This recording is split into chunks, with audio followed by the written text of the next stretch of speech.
I have a question for you. What do Godzilla, Cursed Underwear, and Jennifer Lopez all have in common? I don't know, but they're all in Dandadan.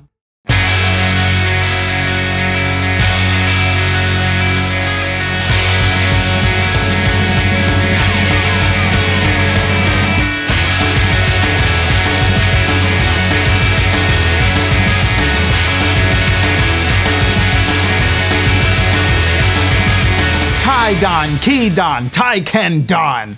Hello everybody, it's me, coming to you in my Dandadan hoodie to tell you that you need to read Dandadan, or watch it now that the anime is out. But what is this Dandadan you said it was, I hear you asking? Great question, fantastic question. Hard question to answer. Okay, it's an action, comedy, romance, shonen manga following the story of high schoolers with paranormal powers trying to get their private parts back from both yokai and aliens that both want them very badly. Yeah, that about sums it up. Dandadan premiered on Jump Plus back in April 2021. It was created by Yukinobu Tatsu, a mangaka with a few published series and one-shots before Dandadan. Though outside of Dandadan, Tatsu is perhaps best known for working as an assistant for Tatsuki Fujimoto on both Fire Punch and Chainsaw Man, so you don't need to leave a comment mentioning that, we all know. In fact, if you were thinking about leaving a comment along the lines of course Dandadan is good, Tatsu worked with Fujimoto. Why don't you go dunk your head in a bath of ice instead, hotshot? Let's work on appreciating Tatsu's work on his own merits instead of attributing his success to the goldfish eater. I like Chainsaw Man and Fujimoto a lot, by the way. Here's a 2-hour video essay proving it. I'm just a little tired of hearing that. I stumbled upon Dandadan a couple years ago. I think it had maybe 20 chapters at the time and instantly fell in love with it. I get asked a lot for my manga recommendations, and specifically, I get asked about underrated manga recommendations a lot. Dandadan has been my go-to answer ever since I found it, and I've been saying for years that it's going to be huge when it gets an anime. So here's me staking my bet on that at the top of the video. The art, the characters, the action, the comedy. Dandadan is a very simple and straightforward story that just nails the fundamentals. No, it doesn't have a life-changing message like Vinland Saga. No, it doesn't have an overarching story spanning decades like Berserk, yet at least, but it doesn't need to. It's entertaining as hell, it's funny, it's heartwarming, engaging. Dandadan crushes the things it chooses to do. We're gonna take a look at the first 2 chapters, then talk about how they represent what's so special about this series. But before we get into that, I want to thank this video's partner, NordVPN. I'm super happy to be partnered with them because I have genuinely been using NordVPN for about 3 years now. I have it on my computer and on my phone. It's super easy to use, super reliable, and super affordable. Back when Better Call Saul Season 6 was airing, it wasn't available on any streaming services. In the US at least. But with NordVPN, I was able to connect to their UK servers and get access to a whole new streaming library. Region-locked content is easy to access with NordVPN, which gets you more bang for your buck on your streaming subscriptions. And you can use my link, nordvpn.com/CaptainMack, to get 4 bonus months on a 2-year plan. But that's not all. In this day and age, cybersecurity is something that everyone needs to be thinking about. Malware, ransomware, DDoS attacks, there's threats lurking around every corner. And if you aren't using NordVPN to protect yourself, you may as well be handing the thieves your wallet. NordVPN shields your data and online activity from prying eyes so you can browse the internet without having to look over your shoulder. I really stand by their service, so once again, please use my link, nordvpn.com/CaptainMack, to get 4 bonus months on a 2-year plan. Now, let's talk about some kids that probably could have used someone like NordVPN watching their backs. Dandadan opens with a girl going through a nasty breakup. This is Momo Ayase, our main character, who only dated this guy because he resembled Ken Takakura, so that relationship was doomed to fail from the start. Ken Takakura was a famous actor in Japan who was well known for the hard-boiled and stoic characters he played, and Momo is searching for that kind of personality in a man. Dejected after the breakup, Momo goes walking through the halls when she spots some bowl cut getting picked on. She stands up for him, which immediately sets her up as a character that stands up to injustice. Although when Bullcut follows her out into the hall and tries to talk to her, she's rather annoyed by him. Bullcut mistakenly believes that Momo only approached him because she saw the magazine on aliens that he was reading and assumed she wanted to talk about aliens. And Obama. Momo chews him out and tells him that he doesn't have any friends because of how pushy he's being, and Bullcut gets noticeably upset by this. Momo apologizes and tries to talk to him. She explains that she doesn't believe in aliens, but she does believe in spirits in an attempt to find some common ground with him. But in response, he scoffs that spirits don't exist. I love the misdirection here. Bowl Cut is a nerdy little guy. He's clearly very awkward around people and women especially, seeing how he barely looks at Momo. I kinda expected him to go along with it just to have the chance to talk to a girl, but no! They start fighting in the hallway over whether ghosts or aliens are real. The pair end up challenging one another. Bowl Cut goes to a supposedly haunted location, and Momo goes to a spot where aliens are often sighted so they can each try to prove the other wrong.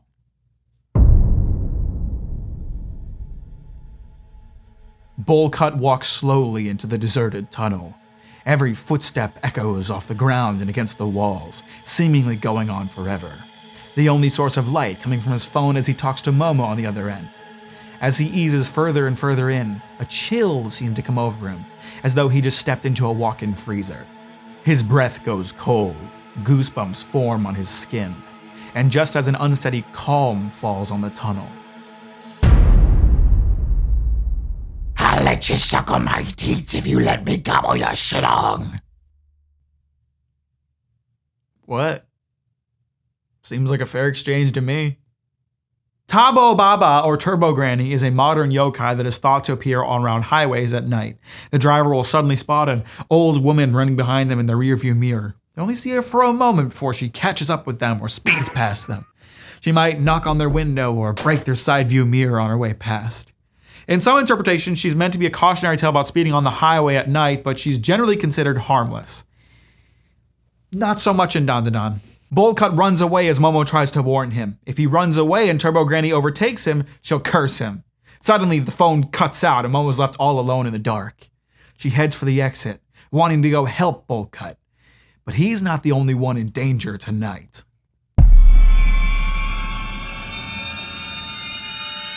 Well, they look like stand-up fellows. I'm sure they would never strip and kidnap an underage girl.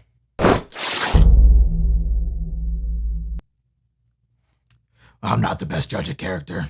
Dandadan has some very gratuitous fan service in the early chapters. If this kind of thing is unappealing to you, you just gotta trust me that it mostly disappears as the story goes on. I get the feeling that Tatsu felt compelled to include it as a means to generate interest in the story and dropped it once it no longer felt necessary. But that is me projecting onto Tatsu with no real basis, so take it with a grain of salt. Actually, after looking through Tatsu's older work, he could just be really horny. It's kind of hard to tell. Momo got captured by Serpo Seijins, or Serpo aliens, so they're both real. Spirits, aliens. Hell, at this rate, we may even see a well-written Demon Slayer character. Sorry, I was trying to think of the least likely thing I could come up with. The Serpos explain that they're a race that reproduces through cloning, and as a result, their species has stopped evolving. So they're capturing humans to kickstart their evolution by taking their banana organs. That's not even me censoring it for YouTube, that's what they call them. But before they can carry out their plans, Momo's phone starts ringing, and when the Serpo reaches for it, Bowl Cut, now cursed by Turbo Granny, goes on a rampage attacking the Serpos until they manage to pin him down. Desperate to save Momo, Bowl Cut calls out that they can have his banana organ if they'll leave Momo alone. He cries that he never had any friends, humans just bullied him. So he always hoped that there were aliens in case they wanted to be friends with him. But that changed when Momo stood up for him, something no one had ever done before. He cries out that he won't let anything happen to her. Hearing this, Momo is reminded of a time when she was bullied as a kid. Momo doesn't have parents, and her grandmother is a spirit medium that taught her to walk to school doing a certain ritual for good luck. The other kids would make fun of her, and that made her really upset. Not necessarily because they were bullying her, but because they were making fun of her grandma.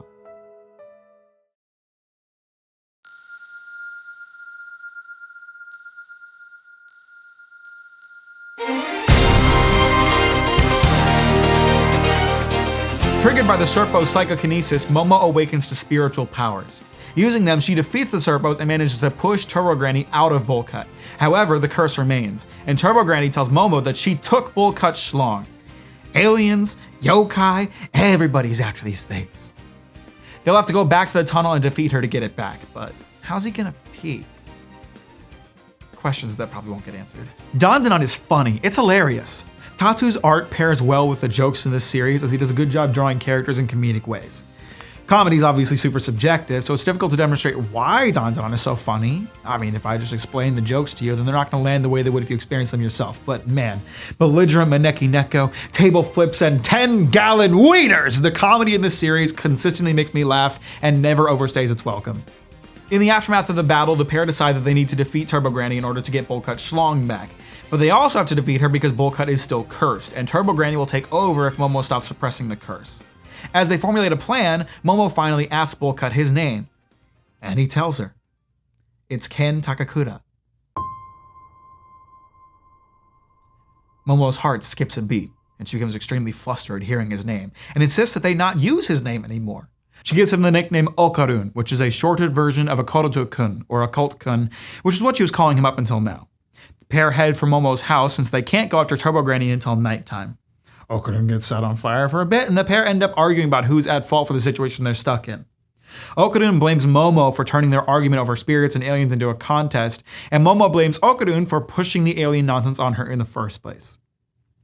Hearing this, Okarun admits that he just didn't want to miss the opportunity to finally make friends with someone.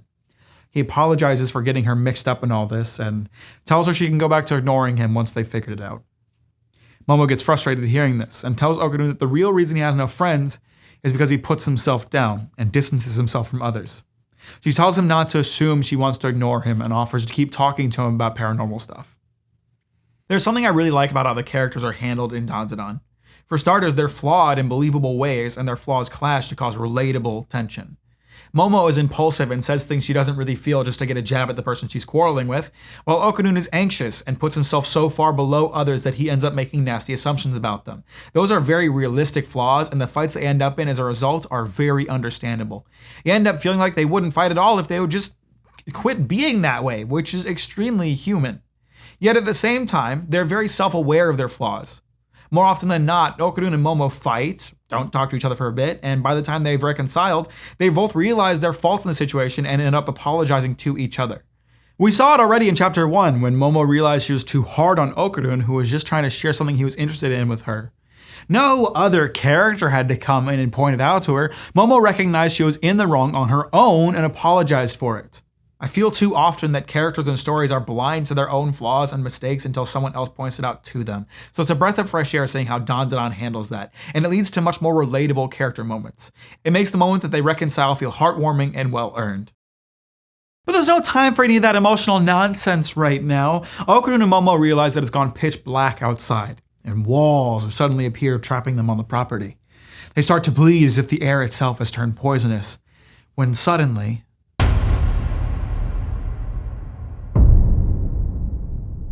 The Flatwoods monster is an alien cryptid originating in the United States, though it has also been spotted in Japan, according to Okarun.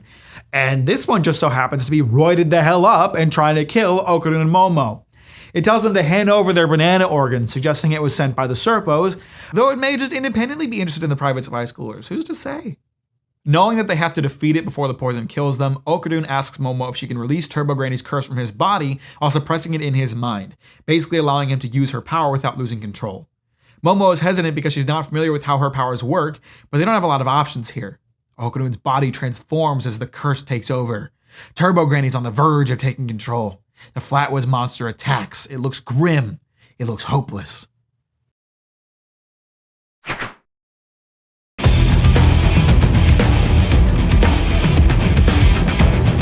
Thanks to Momo's help, Okarun is blessed with horrible posture and depression.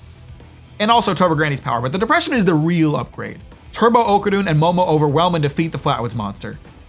That's where I'm going to stop recapping the story, but bear in mind that there will still be minor spoilers here and there as I talk. The character designs in Dandadan are top-notch, ignoring Tatsu's same face syndrome. Each character is extremely distinct from the last, and you can often discern a lot about them from their designs. Momo's outfit and pose in chapter 1 immediately tell us that she's got a bit of an attitude and probably doesn't care about the rules much. While Okarun's prim and proper uniform tell you that he's probably kind of a dork. Some character designs are intentionally misleading for narrative purposes. But what's really special are the design of each character's powered up form, for lack of a better term. Seeing this panel of Okarun's Turbo Granny form was enough to convince me to give Dandadan a read. The piercing look in his eye combined with the stylish jaw mask are just a phenomenal combo, and the way Tatsu enlarges Okarun's glasses in this form allows him to create some seriously striking panels. Okarun's hunched over posture and the way he frequently gets down on all fours works well to give the design an extremely recognizable visual identity. Okarun's not alone either. Acro Silky, Evil Eye, the Kaiju suit, which is basically just Godzilla, and y'all know I like that. And don't even get me started on Shin Godzilla over here. It just feels like there are no rules for Tatsu, and not in a bad way that makes the story inconsistent. Dandadan just has a power system that doesn't allow itself to be tied down by standardization. Hell, calling it a power system doesn't even really feel accurate because each character is practically operating within their own little system. Yet it doesn't end up feeling too complicated as a result. It's just simple and fun. Of course, all this is made possible by the fact that Tatsu is an incredible artist. I mean, man, it's just genuinely insane. I don't know how he manages to pump out Dandadan on a weekly basis. Week after week after week, Dandadan is hitting us with some of the best art in Jump's current catalog. I hope it isn't coming at Tatsu's detriment. I do not want to see a Dandadan hiatus as a result of medical issues caused by overwork. Tatsu will never see this video, but make sure you're taking your breaks and getting your sleep, bro. Tatsu's artistic prowess really shows itself through the action in Dandadan, which is remarkably well done. The choreography of the fights makes them extraordinarily easy to follow, which makes them all the more impactful.